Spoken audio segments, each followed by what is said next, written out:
My name is Jeff. Hey, Jeff. We are presented with a dilemma when NA members identify themselves as addicts and alcoholics or living clean and sober. The clarity of the NA message is blurred. To speak in this manner suggests that there are two diseases, that one drug is somehow separate from the rest, requiring special recognition. Narcotics Anonymous makes no distinction between drugs. Our identification as addicts is all-inclusive, allowing us to concentrate on our similarities, not our differences. I've asked someone to read the 12 steps of recovery, please. NA.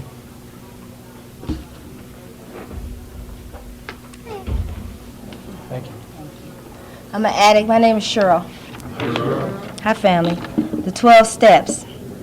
If you want what we have to offer and are willing to make the effort to get it, then you're ready to take certain steps. These are the principles that made our recovery possible. We admitted that we were powerless over our addiction, that our lives had become unmanageable. 2, we came to believe that a power greater than ourselves could restore us to sanity.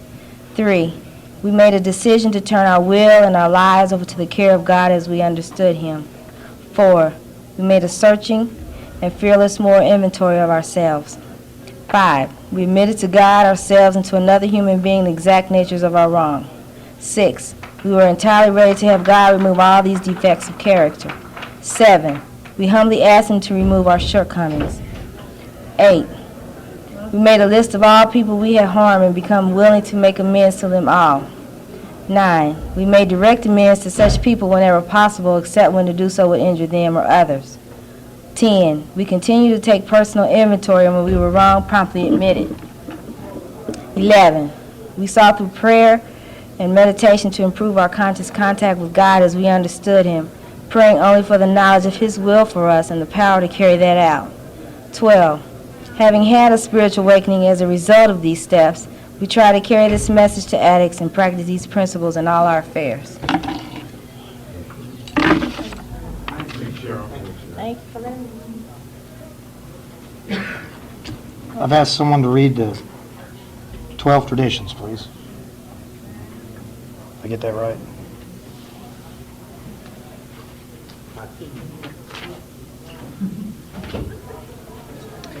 I'm Mary Ellen, I'm an addict. The 12 traditions of NA. We keep what we have only with vigilance, and just as the freedom for the individual comes from the 12 steps, so freedom for the group springs from our traditions. As long as the ties that bind us together are stronger than those that will tear us apart, all will be well. 1, our common welfare should come first. Personal recovery depends on NA unity. 2, for our group purpose, there is but one ultimate authority, a loving God, as He may express Himself in our group consciousness. Our leaders are but trusted servants, they do not govern. 3, the only requirement for membership is a desire to stop using. 4, each group should be autonomous except in matters affecting other groups or NA as a whole. 5, each group has but one primary purpose, to carry the message to the addict who still suffers. 6, an NA group ought never endorse, finance, or lend the NA name to any related facility or outside enterprise, lest problems of money, property, or prestige divert us from our primary purpose. 7, every NA group ought to be fully self-supporting, declining outside contributions. 8, Narcotics Anonymous should remain forever non-professional, but our service centers may employ special workers. 9, NA as such ought never be organized, but we may create service boards or committees directly responsible to those they serve. 10, Narcotics Anonymous has no opinion on outside issues, hence the NA name ought never be drawn into public controversy. 11, our public relations policy is based on attraction rather than promotion. We need always maintain personal anonymity at the level of press, radio, and film. 12, anonymity is the spiritual foundation of all our traditions, ever reminding us to place principles before personalities. Thank you.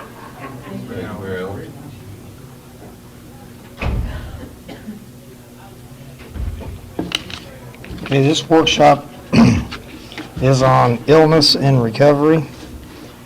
And first speaker is a lady I met quite a while back, and I know she has a good message to share. So with that, I'll give you Jana B. from Columbus, Indiana.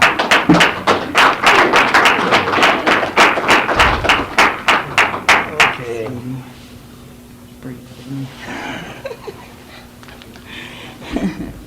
I'm a grateful recovering addict named Jana. I didn't know I was speaking here until I showed up for registration yesterday, which is probably a good thing because it didn't give me too much time to get nervous, but it's given me enough. So please bear with me. When I first came in the rooms of Narcotics Anonymous, the reason I even sought out Narcotics Anonymous was because I wanted to die. And I knew something was wrong with that. That wasn't right. I tried to OD and it didn't work. So I walked into the rooms of Narcotics Anonymous and I saw hope. And I saw life and I saw laughter and I saw lots and lots of love. So I got really, really excited about that because, it made me want to live again. And that was something I hadn't felt for a number of years. Shortly after I got clean, I started experiencing a lot of fatigue.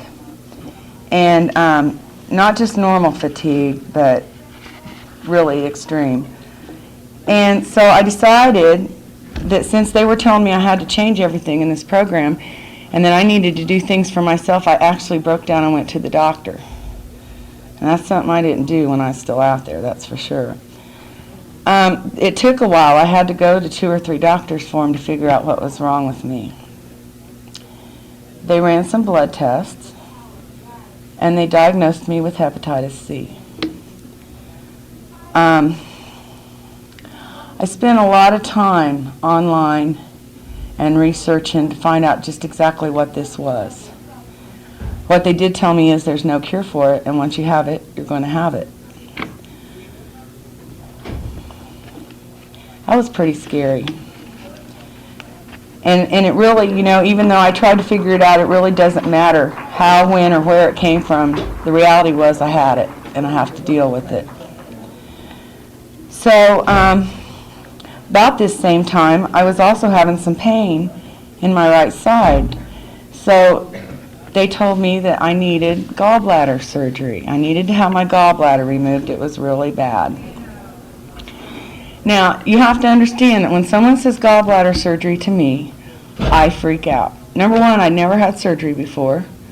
And number two, my father went into the hospital for gallbladder surgery, and when they opened him up, they found pancreatic cancer, and he was dead 11 weeks later. So when someone says gallbladder surgery, it opens my eyes and scares me to death. The other problem with that is one of the things that hepatitis C does is that it I don't know if it kills them or just doesn't let your body create them, but you have less platelets in your blood, and that's the clotting factor, so that, So I had trouble finding someone willing to do this surgery on me because they were afraid my blood wouldn't clot. And I come from Columbus, Indiana, which you would think I'd find somebody there, but I ended up having to go to Indianapolis to find someone willing to do this surgery. Now, during this time, I was still going to meetings, but I quit sharing, and I quit talking about my fear, and I quit talking about what was going on inside me and how scared I really was. And as a result of that, I spent a night back out. I'm very, very grateful that the very next day I was sitting back in the rooms with a cast on my arm to show me just how powerless I really am over this disease. And they loved me when I came back in the door. I had to deal with my own guilt and shame over that.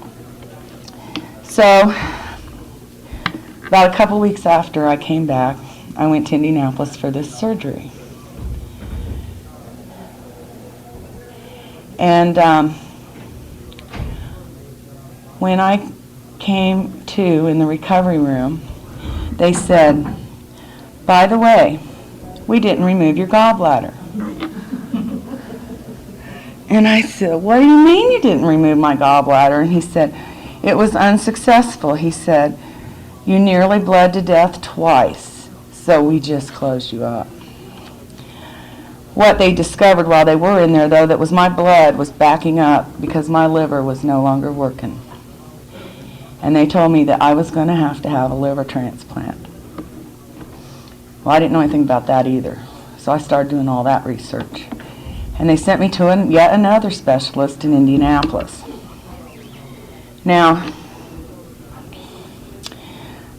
the first problem was I only had about a month clean.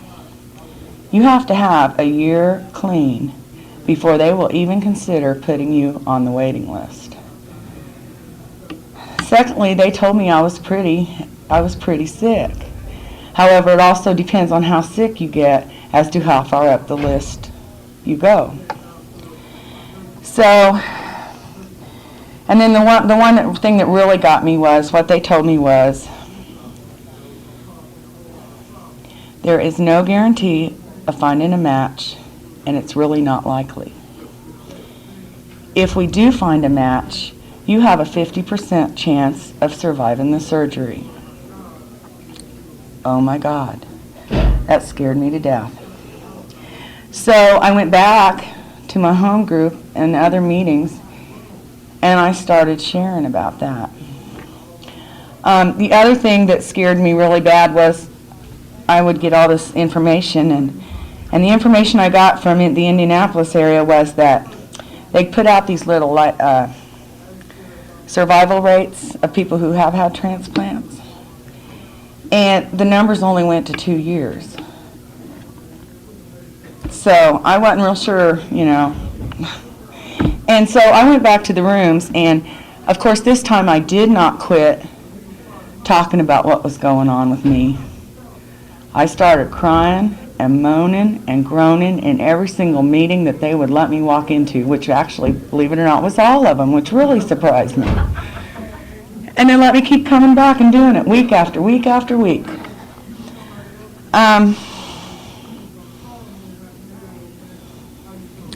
I think it was at that point when I realized that I had the support of the Fellowship of Narcotics Anonymous, and that about the only thing I could really hold on to was faith. And I have to say that during that period of my life, my faith grew tremendously. That's all I had to hold on to.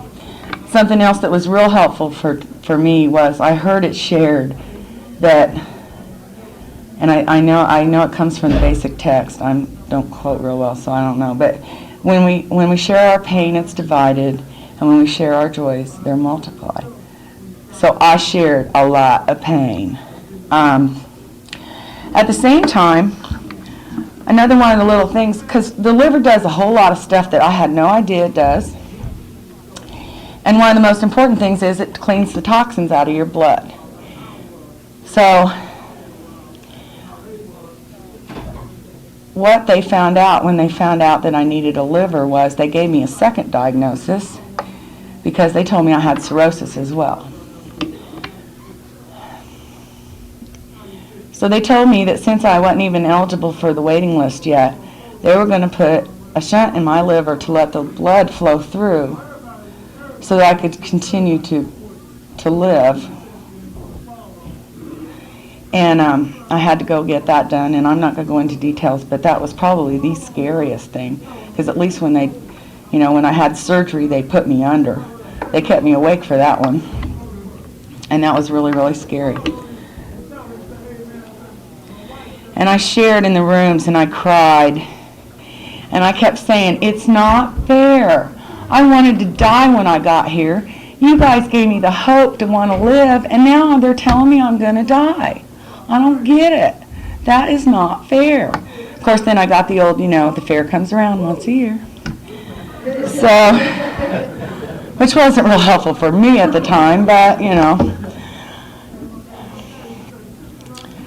So what would happen was the toxins were not getting cleaned out of my blood, and therefore the ammonia levels in my brain would elevate. And when that happens, I didn't know who I was, where I was, what I was doing. I would lose my equilibrium. When I went into the emergency room, they'd think I was drunk, which really ticked me off because I'm in recovery, you know. And but I'd go in for about a week, and they'd give me IV fluids and stuff, and then they'd let me go home. About a week later, it happened again. So this happened 3 or 4 times, I guess.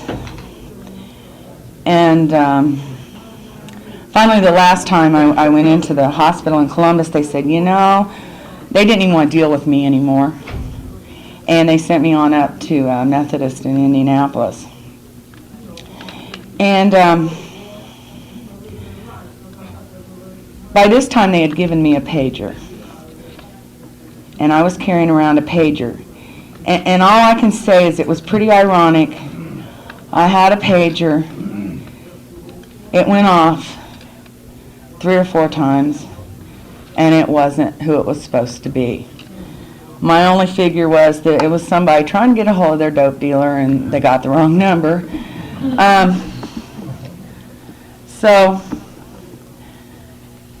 And all this time also, I had one particular friend that I can think of in the program that kept telling me, that pager's going to go off, and you're going to be sitting in a meeting. I thought he was crazy too. But I'm in the hospital, and I'd been there about 3 or 4 days. And I was talking to this lady down in the sunroom, and she was telling me how she'd been living there for about 3 months now and was waiting on a heart and lung transplant and was living at the hospital until they found one. And I went back to my room, and I was feeling lots better by now, and the doctor came in, and I thought he was going to send me home. And he said, we're going to keep you till we find something. This was on a Sunday, and I said, but I'm feeling better. I want to go home. And he said, no, we're going to keep you until we find something. Well, I was pretty upset now because I just talked to this lady who's been there 3 months, and I thought, oh my God, I don't want to live in the hospital. And during that time while I was up there also, a couple of addicts came up and they brought a card up to me that had been signed by several members in my area. And I don't really have the words to describe the feeling, but I can almost feel it again. The experience of laying in that hospital bed and knowing that all those people were praying for me, I could almost literally feel myself being lifted while I was laying in that bed. And like I said, there aren't really words to describe that feeling. So he tells me he's going to keep me, and this is Sunday. Well, I'm feeling pretty better, and there happens to be a meeting in the room, or in the hospital that night. And I talked him into letting me go. Halfway through the meeting, a security guard came in and asked for me by name. And they had found a donor. And my mom had been my caregiver during this time while I was really, really sick. And I can't tell you a whole lot about it because there's a lot of it I don't remember. But I didn't call my mom first. I called my sponsor. Well, they just thought that I was out of my mind again and I was imagining all this. My sponsor calls my mom. My mom says, I haven't heard anything like that. So they thought that I was just, way out there and not. So they called the hospital and they found out that it was true. And that evening, my sponsor and my mom probably broke a lot of speed limits. I don't know, but I know them both pretty well. And they came up to the hospital and stayed with me that night. One of the other things I really, really struggled with about having to have a transplant is that it meant that somebody had to die in order for me to live. And that was an awful heavy load. That was really, really difficult to deal with. So the next day, I had my transplant. I'm really, really grateful to the women in this program that went up to that hospital and sat with my mom in that waiting room while I was in surgery for 8 hours, because that meant a lot. She didn't have to be there alone. So this program works no matter where you are or what you're dealing with. And I was in there about 8 hours. They took my gallbladder too, so I don't have to deal with that anymore. And so I went home 11 days later. And 6 weeks later, I was at ISNAC. I probably had no business being there. And they ended up helping me out on Sunday in a wheelchair. I think I went to 2 workshops because I was really, really tired and weak, but I was there. And then, you know, they told me also that one of the really, really weird things is that when you get a transplant, it doesn't matter how long you've had it, your body knows that that's not your organ, and it will try to reject it.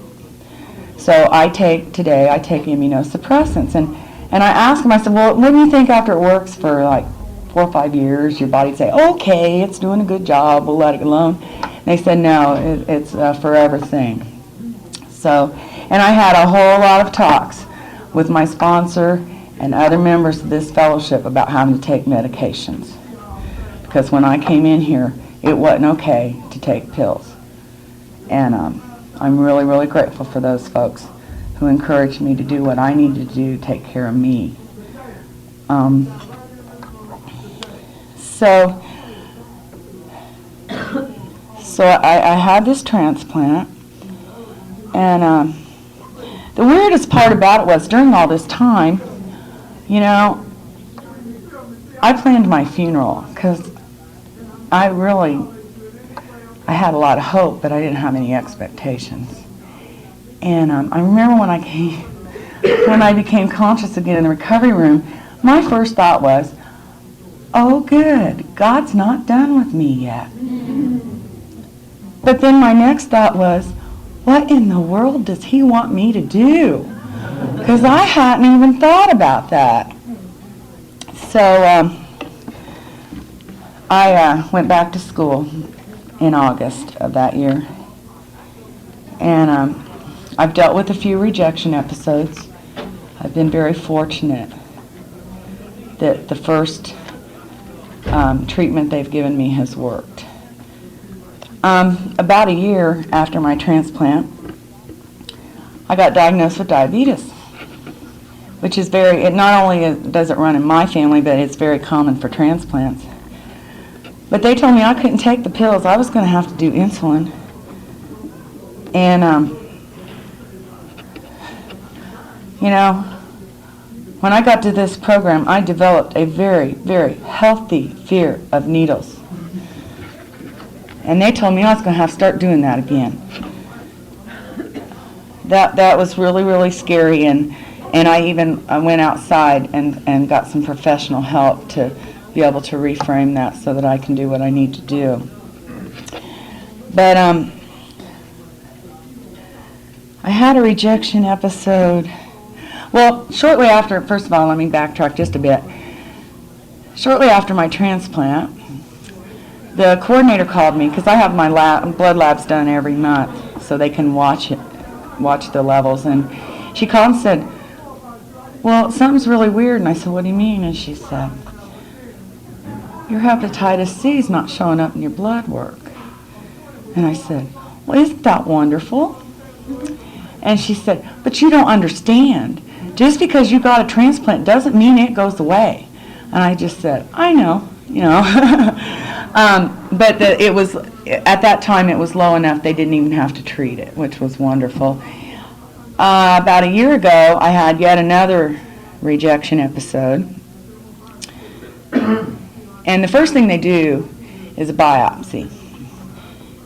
So I went up and had a biopsy, and they called me, and they said, "We think it's your hepatitis acting up, and we think we're going to have to do treatments, but we want to do some more extensive testing to find out exactly about the hepatitis."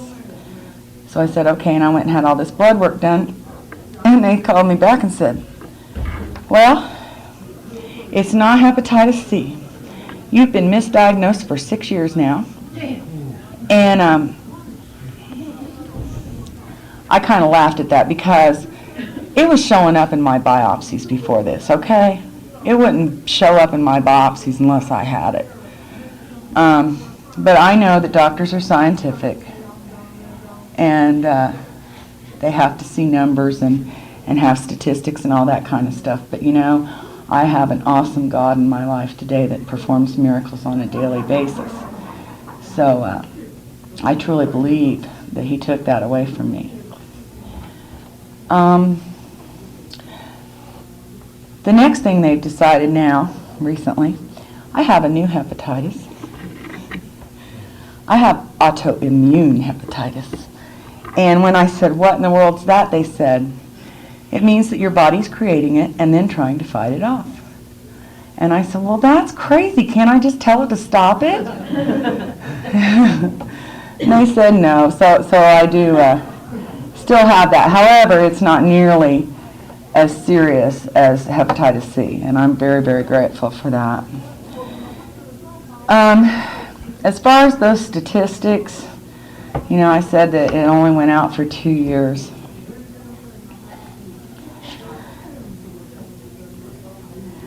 The 3rd of February, it's just this past month, I was 6 years since I've had my transplant. And that's God. You're clapping because He's the reason. This program gave me a reason to want to live and kept me alive and gave me enough hope so that I could continue to go on in this life. You know, I still haven't really, I'm doing things that I think that God wants me to do in my life today, but I know there's more. But I have to say that if you're dealing with any illness in your life, don't give up. You know, hang on to your higher power. Hang on to that faith. Let that faith grow and carry you. Miracles happen on a daily basis. And I'm able to see that today. I couldn't when I first got here. But, you know, it's for me, it's a miracle that I can stand up here and share this experience with you. And I truly believe, and I know in my heart, that if it weren't for Narcotics Anonymous, I would not be alive today. Thanks for letting me share.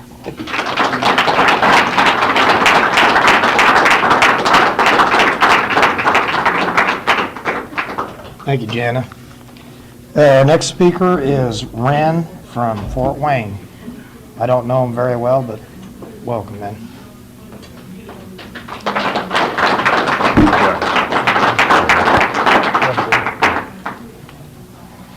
Hi everybody, my name is Reine and I'm an addict. Hi, Reine. It's good to be here.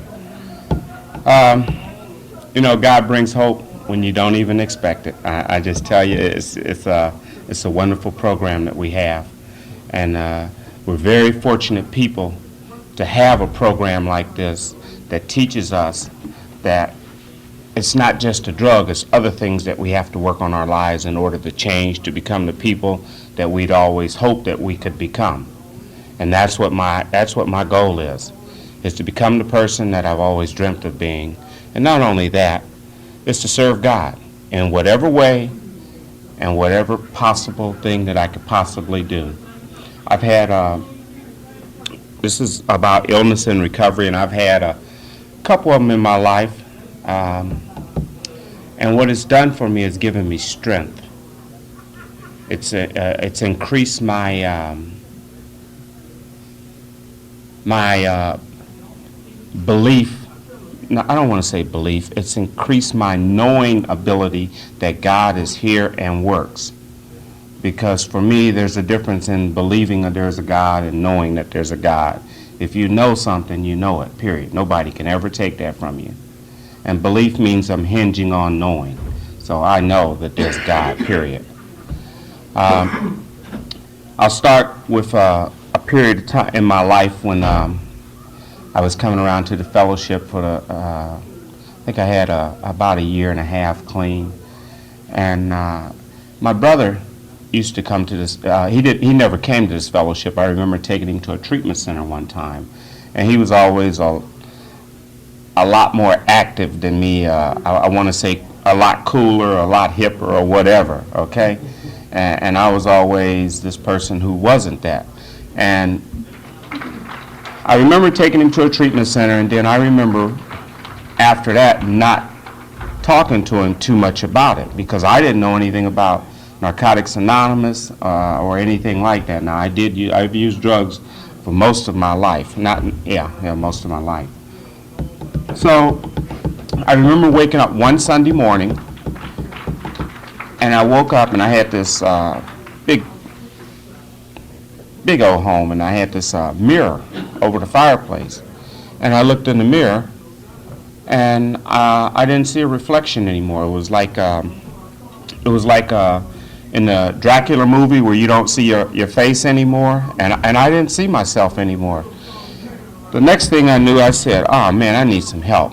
I really need some help. And I called this number, not that I thought I was an addict, I called this number because I was using this one drug too much. These people, they talked to me and they said, you need to go, maybe you want to go to a Narcotics Anonymous meeting. And I said, what is that? And they told me, just go to it. And I went to it. And they were all the way in Hawaii. I left that meeting and I found some hope in there. I really did. I didn't know what I was going to find, but I found some hope. So I want to go back to that year and a half where I got about clean in the program. My brother came to me one time, and I never said anything to him about it. I told him the first time, that Sunday I was telling you about, that was the first time I told him I was going to a meeting. A year and a half later, he comes to me, he says, man, what are you doing? Because, see, my life had changed. I was staying clean. And I said, I go to meetings. And he said, can I go? And I said, you sure can. And we started going to meetings. And my brother and I, we were always competitive. I mean, to a point where I'm so ferocious in my competitiveness sometimes it's unhealthy, okay? That's just how I am. It's probably how I grew up. Well, it is how I grew up. Sometimes it's healthy, and sometimes it's destructive. So anyway, we were going to meetings for a while, and for a week, we went to meetings together. And we really got to know each other and talk about things that we did as kids, and it was fantastic, man. It was like discovering a new friend all over again. And it was on a Tuesday night I went to another meeting. I had a banquet at work that I went to. And about 1 o'clock that night they called me, and I didn't go to a meeting with him that night. And they told me to come around to his house, and an unfortunate tragedy had happened to him. And it was a devastating affair. And anyway, what happened as a reason for that, I went into a state of depression. It really bothered me. It didn't affect me right away. It was like maybe a month and a half later or something. And anyway, I was still going to the program. I made sure I continued to go to the program because I knew it worked.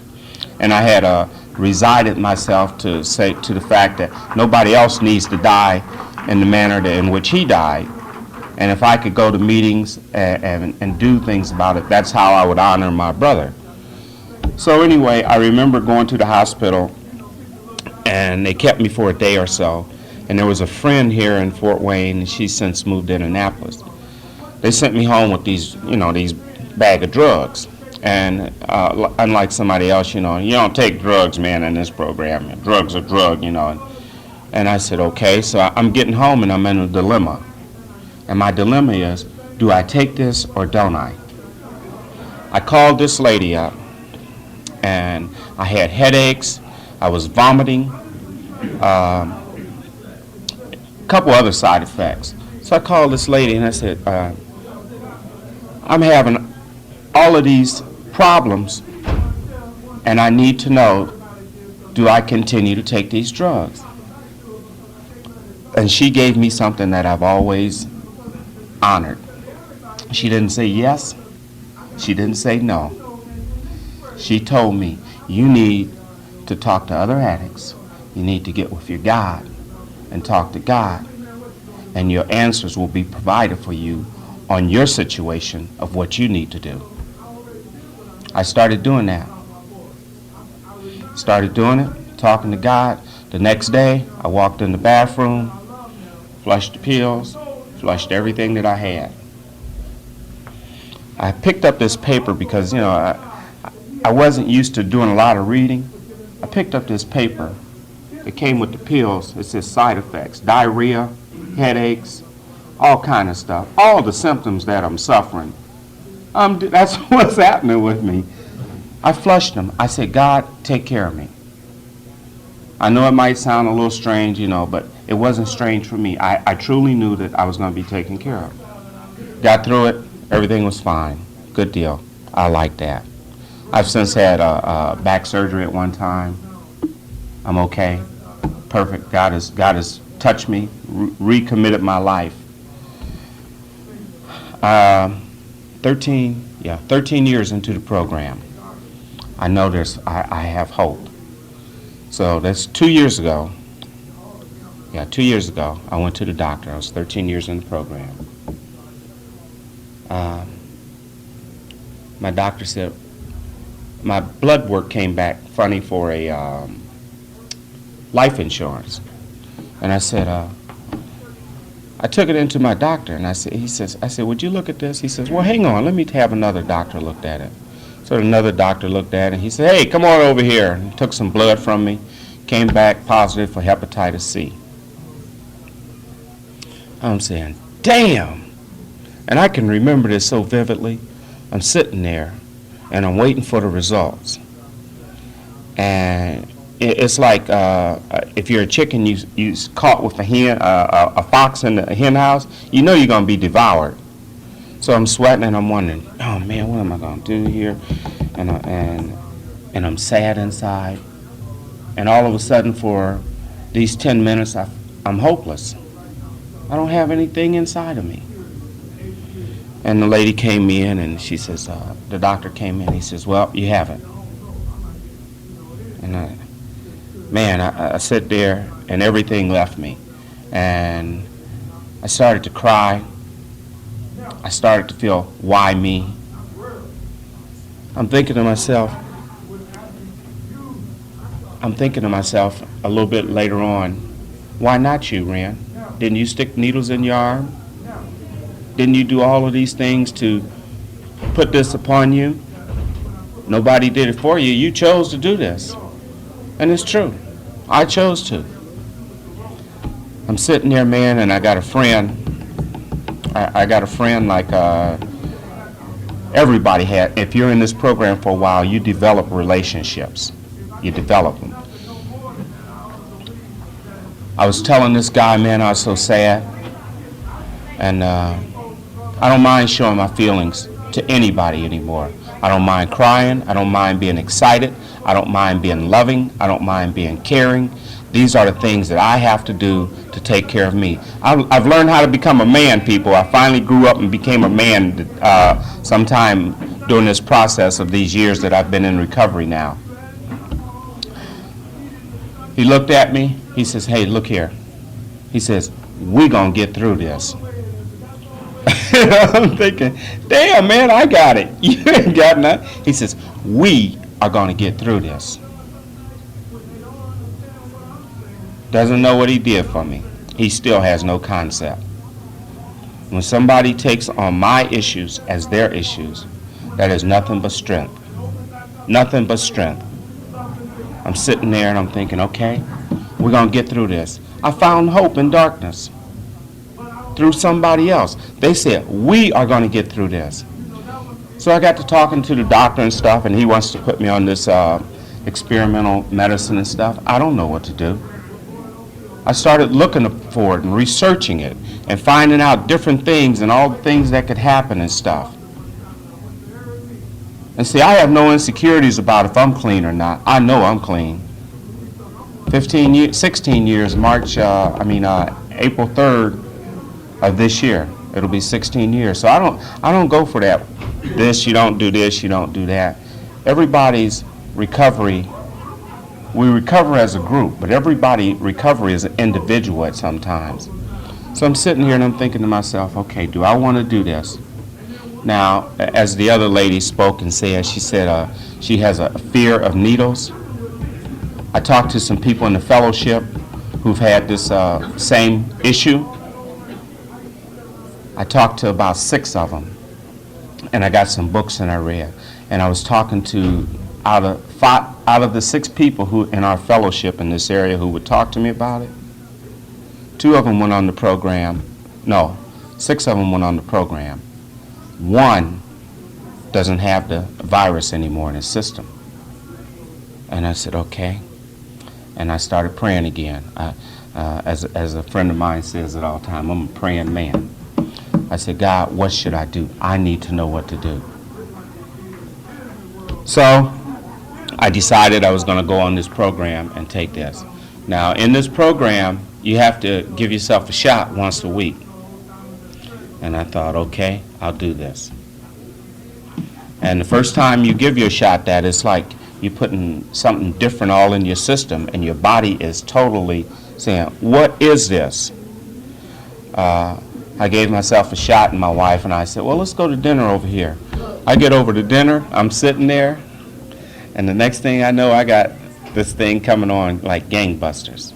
And they told me, it said it might incapacitate you where you can't work for that period of time, and all of these other things. It was so many, I read all of these things about what it could do and what it can do. And I'm going on the assumption and the hope that I don't have this virus anymore. Man, this was an event. I went on this for a year. It's a program that you go on for a year.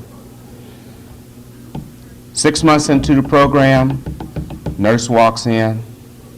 She's playing this music. And I said, what's this music for? She says, this is the people who don't have the virus again anymore. And I said, oh, okay. So, it was good. It was great. Fantastic.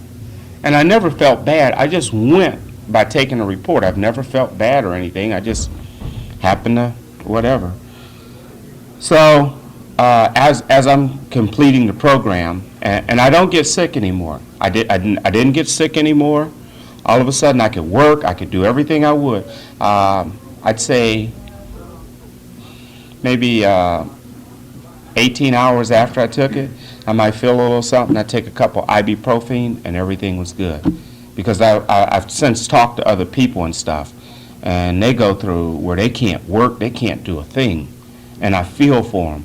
I don't know why God put it on me to say you can do whatever you had to. My life did not stop.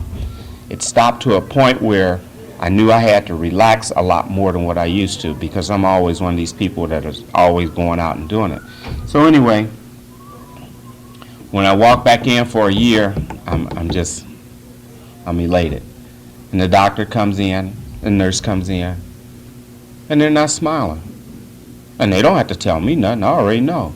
Well, the virus showed up in your blood system again. Cool. What are you going to do, Reine? I said, well, you give me some options and then we'll talk about it. And the option was that you can go on this program that's like a maintenance program.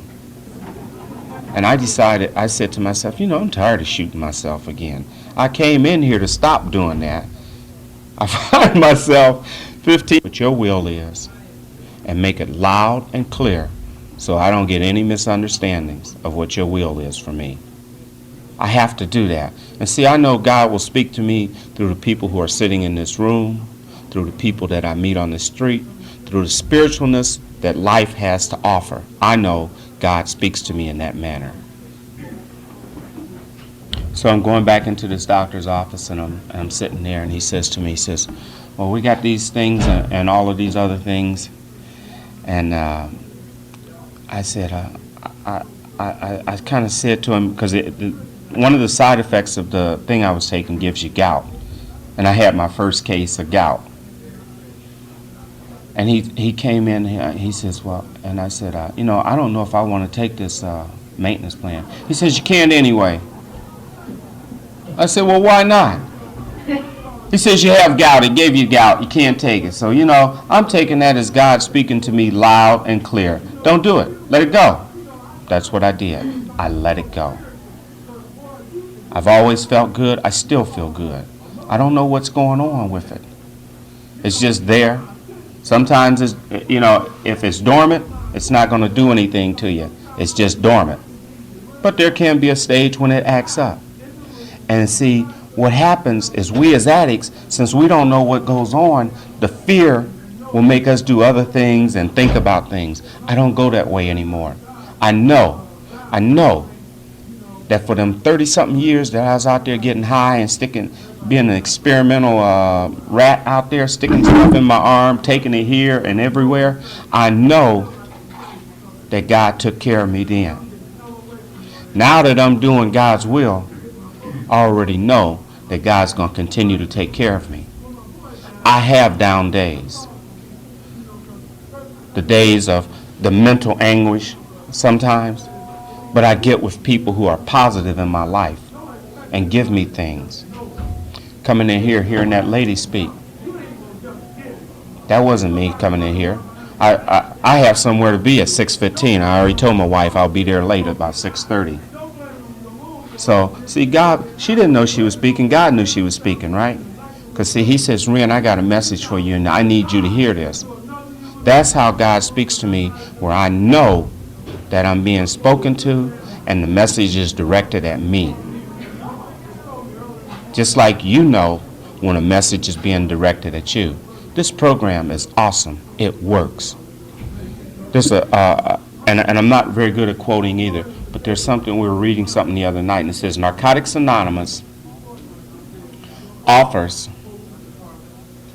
let me say this, Narcotics Anonymous, the program of Narcotics Anonymous offers a way of dealing with life pains in a spiritual way. I'm not just talking about your physical pain. See, because when we go through this stuff, illnesses in recovery, it's not just physical. It's mental, it's emotional, it's all of these things. And if you don't realize that, then the next thing you know, you're angry about something and you don't know why. I have to have somebody in touch with me in my life to say, hey, step back. Step back. Take a look at it. I'm willing to step back. I just don't know sometimes that I'm too close to see anything. Sometimes I forget how close I am, or if I'm in your face. But when I have people to say, hey, step back and take a look, then I can step back and take a look and understand that this is what I need to do for my recovery.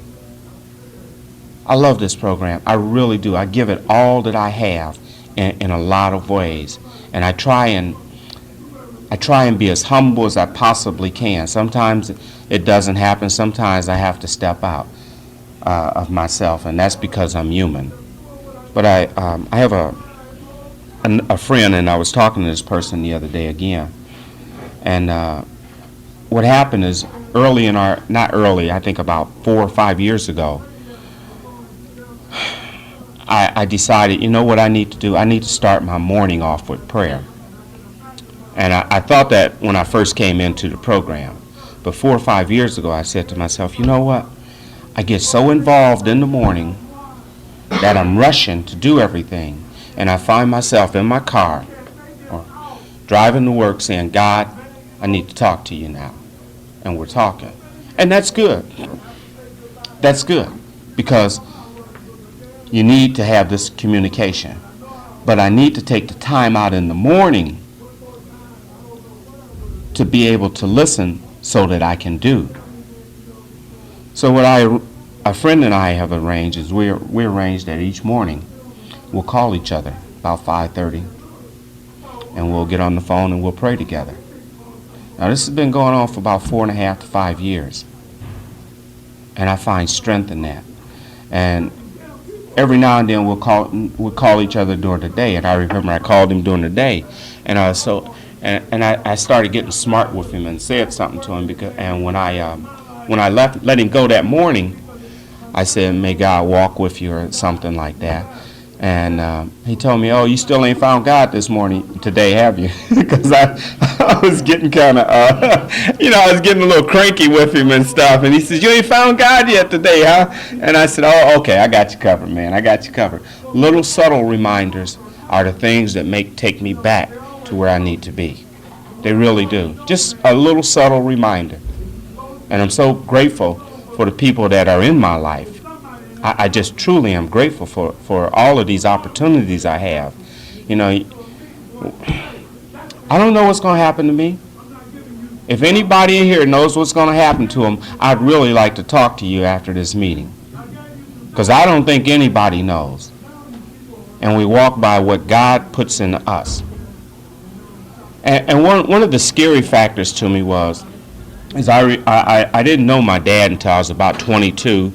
And I talked to him once or twice when I was about 22 or something like that, and he was totaled out most of the time. And the next time I got a call from him was I was about 30 something, and he was dead because cirrhosis of the liver, and that's what hepatitis C does. It works on your liver and stuff, and that's one of the things that scared me. But you know what? I don't have to live in fear and die like that. Don't have to. I don't have to live in fear, and I will not die in fear. I don't know what's going to happen. Life is a mystery. I'm totally happy. Not totally, but I bet you I'm 90% happy with the things and events that go on in my life. I'm comfortable with me. That's what this program has gave me. It gave me comfortability to be okay with Reine and to learn how to love me. I don't put poison in my system anymore. I mean, quitting drugs was just the tip of the iceberg. From who I was to where I am today, man, life is great. I'm telling you, life is good. I tried to sit down one day and think about the things that I don't do anymore, unhealthy for myself. Got too numerous. I'm just grateful to be here. Great program. Just give yourself a chance, and this program will work for everybody. Thanks for listening to me. I appreciate it.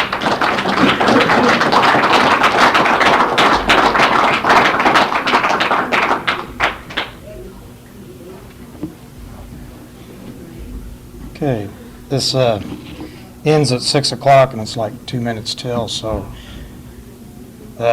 could we close this meeting then in a hug circle, if you'd like?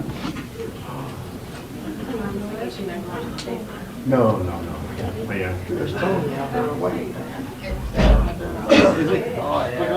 Oh, yeah. Hi, Joe. How you doing? Where you go?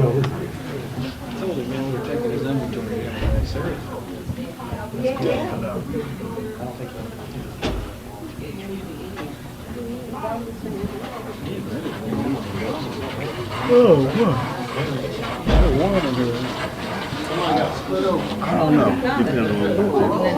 Depends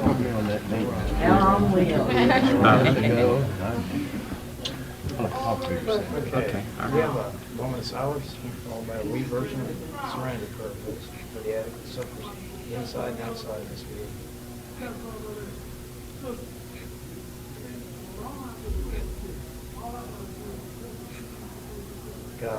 God, grant us the serenity to accept the things we cannot change, the courage to change the things we can, and the wisdom to know the difference. Keep coming back. It works when you live it, clean and serene.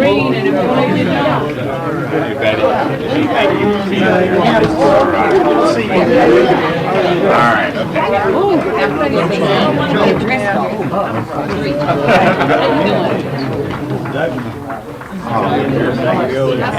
Okay.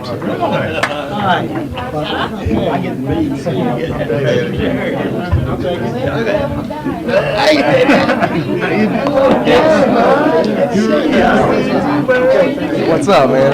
Hey, what's happening, man? Man, where's Tom?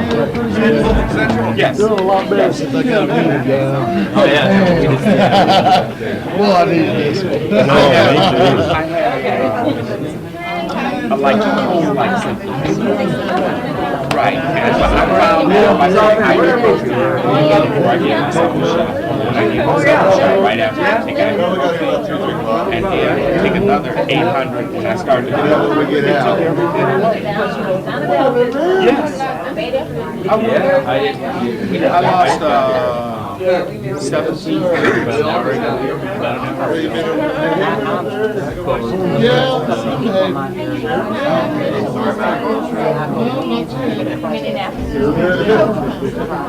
I lost 17 pounds. And you know what? I was able to do the things. I still coach my daughter's basketball team. The job I have is physical, and not only physical, it's a mental job. Yeah.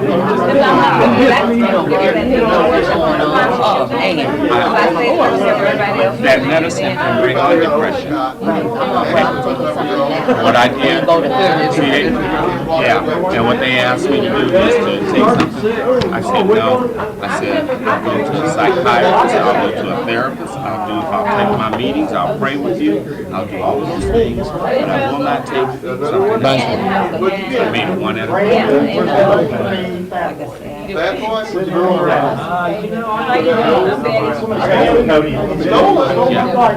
came to the workshop. No. Hang out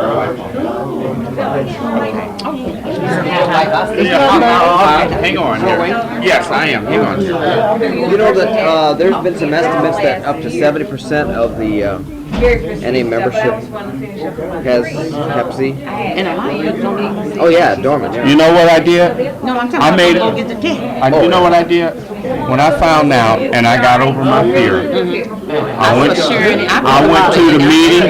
to the meeting and I told people, and I said, I'm saying this, and one guy came in and he pissed me off, but I put principles before personalities, and I shared it, and other people have since when it got tested, and I thought, this is what God wants me to do. Right. Period. Because when I first diagnosed, I was scared too. Wouldn't say nothing. Yep. And then I heard a friend of mine share it in a meeting. Then since then, I've been able to write an article about it. Yep. You know, and you know, to put it out there. But this is. Well, yeah, it's. I mean, it's like duh. I mean, you know. Hang It's on, not I need to real get a couple numbers because I'm gonna go, but I want Okay. your number and I would like yours too. Twin can you like that twin can move? I don't know yet, I just wrote it off. No. I think I'm right. You know what you're taking this medicine for, and I was telling man. Thank you for sharing. Hey, thank you. I've seen you somewhere before. I've been seeing you around Yeah. for years, man. Yeah? Yeah. Yeah. Left my book up here, I think. Do that again. I came in and adjusted it, so that's how to hear. Is They it still turned it taking? off. Oh. It's turned off now. Now, where are you from? I'm from right here. Oh, somebody got my book. I'm from right here. What That's was that? right, Oh, that's your my program? program. Thank you. Yeah. Thank you for Now, being what here. gout do? Now, what gout? Look, now, I'm telling someone, Okay. maybe I ain't got it. I Let just me got the explain gout. what gout is. I know you Take got to care. meet your Okay, wife, because all right. we can walk out. Gout is a uric, your body has uric acid, which it produces, okay? Because my feet hurt, I have a lot of red meat. It'll come from red meat. My uric acid level is not high at all, but it's still. But do it make your feet hurt? Right here, right here.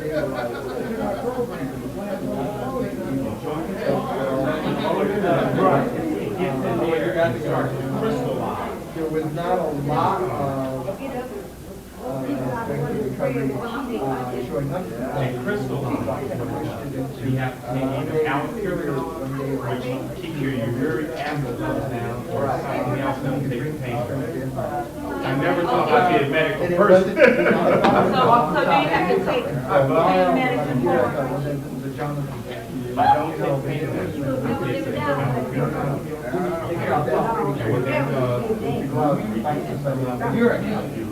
Uric acid called allopurinol. You don't have, and you know that.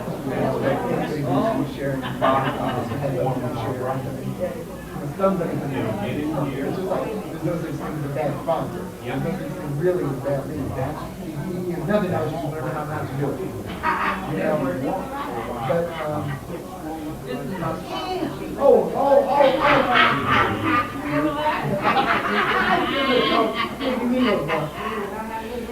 you know how so. I heard that. I heard that sometimes early on about how there's nothing things that have fun, there's nothing else you learn how not to do. And, but, Allopurinol. Really is the first. You gotta take the pain to get rid of it, but it's allopurinol. You don't have that right. There's still more strength and recovery than we have. You don't have to really, I work with these people.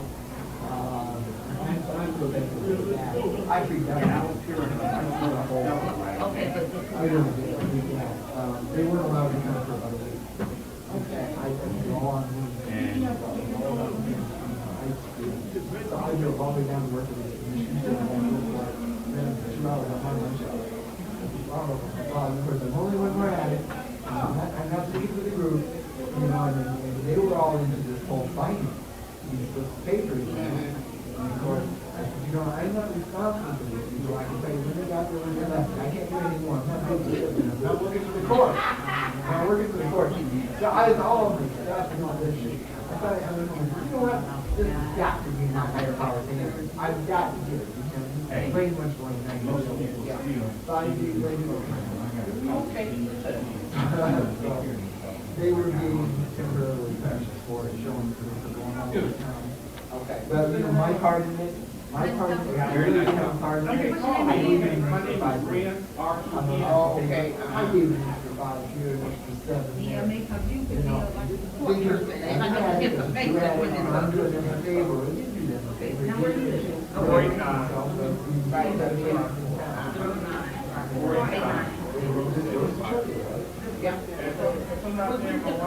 Like I said, it ain't no big thing. What a big thing about it. Okay, all right. I will definitely give you a call. I don't want to go too far out.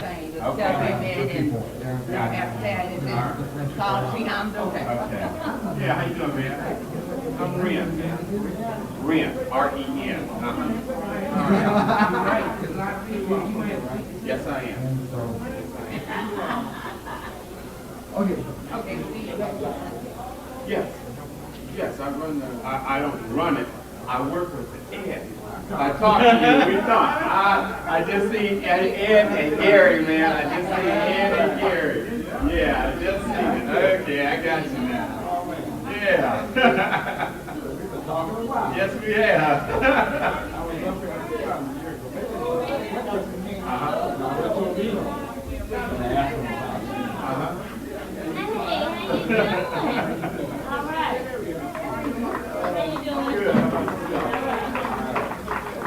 Yeah, it's nice to put a face with the name. You know, I remember talking now. Did you? Okay. Yeah, ours works out fine. How did you do yours? Okay. Do they pay you guys? That's what they do. They'll pay you. Yes, sir. I'm trying to get somebody in service. It's gonna fall. I hear you, man. Yep. That's what we do. We had a lot of calls up in that area, especially when we had the same area code. But now we don't have that area code anymore. We have a 260 area code. That is not, and maybe that'll be your number.